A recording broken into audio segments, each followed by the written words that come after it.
नमस्कार। आज हम हेडलाइंस के पीछे की कहानी देखेंगे। ये समझने की कोशिश करेंगे कि जमीनी स्तर पर एक एक वोट से एक राजनीतिक जनादेश आखिर बनता कैसे है। और इसके लिए हम एक केस स्टडी के तौर पर उत्तर प्रदेश के सैदपुर निर्वाचन क्षेत्र का गहराई से विश्लेषण करेंगे।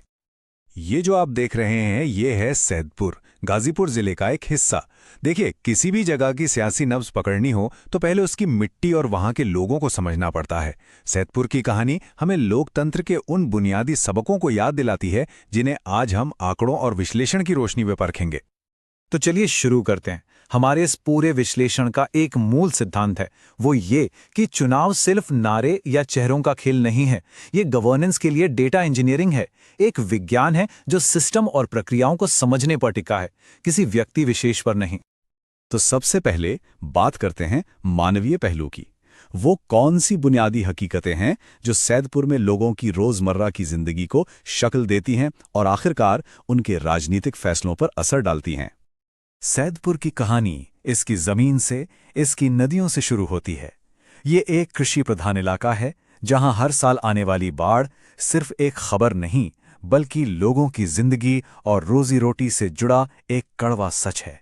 और इसी संघर्ष के बीच यहां एक बहुत बड़ी युवा आबादी है, एक पेचीदा सामाजिक ताना बाना है जो हर राजनीतिक करवट की दिशा तय करता है। ये जो आप देख रहे हैं ये सिर्फ शिकायतें नहीं हैं, ये वोटर्स की सबसे जरूरी मांगों के बहुत साफ संकेत हैं।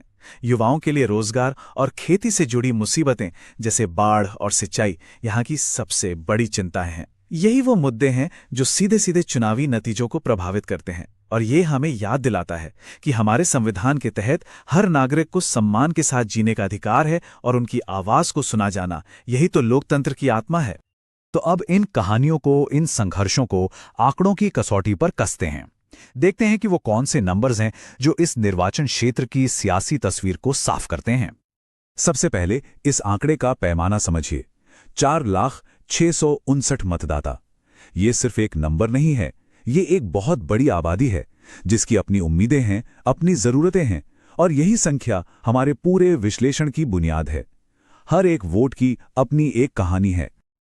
अगर हम 2022 के नतीजों पर नजर डालें तो समाजवादी पार्टी की एक स्पष्ट जीत दिखाई देती है, लेकिन ये भी उतना ही अहम है कि विपक्ष के पास भी एक काफी बड़ा वोट शेयर मौजूद है। इसका मतलब साफ है, यहाँ राजनीतिक मुकाबला हमेशा बना रहता है और किसी भी पार्टी के लिए अपनी पकड़ बनाए रखना एक लगातार चुनौती है। वोटर टर्नआउट की कहानी भी देखिए, कितनी दिलचस्प है। हाल के सालों में वोटिंग प्रतिशत लगातार बढ़ा है। 2007 में जहां करीब 48% वोटिंग हुई थी, वो 2022 में बढ़कर 59% तक पहुंच गई। ये एक बहुत बड़ा बदलाव है और अक्सर बढ़ा हुआ मतदान सत्ता परिवर्तन की इच्छा का एक साफ संकेत होता है। अब जरा इतिहास के पन्ने पलटते हैं। इससे ये बिल्कुल साफ हो जाएगा कि सैदपुर किसी एक पार्टी का गढ़ नहीं रहा है। यहां की राजनीति में हमेशा से ही बड़े और नाटकीय बदलाव होते आए हैं। पिछले करीब 3 दशकों का ये ट्रेंड देखिए। एक पैटर्न बिल्कुल साफ है। राजनीतिक सत्ता यहां 3 बड़ी पार्टियों भाजपा, बसपा और सपा के बीच लगातार घूमती रही है। किसी एक पार्टी का स्थायी दबदबा यहां कभी नहीं रहा। ये बताता है कि यहां का वोटर किसी एक दल से बंधा हुआ नहीं है। और ये आंकड़ा दिखाता है कि यहाँ की राजनीतिक जमीन कितनी तेजी से बदल सकती है। जरा सोचिए, 2012 में जिस पार्टी को महज 3.7% वोट मिले, वही पार्टी सिर्फ 5 साल बाद 2017 में 32% से ज्यादा वोट हासिल कर लेती है। ये इस क्षेत्र की राजनीतिक अस्थिरता का सबसे बड़ा सबूत है।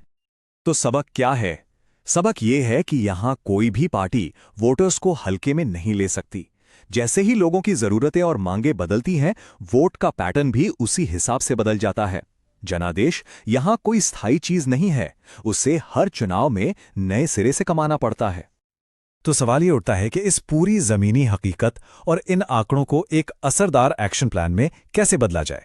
एक कामयाब राजनीतिक अभियान के लिए आखिर किस तरह की रणनीति की जरूरत होती है? देखिए, एक कामयाब अभियान को एक साथ कई मोर्चों पर लड़ना होता है। पहला, सामाजिक न्याय और सशक्तिकरण का एक मजबूत संदेश।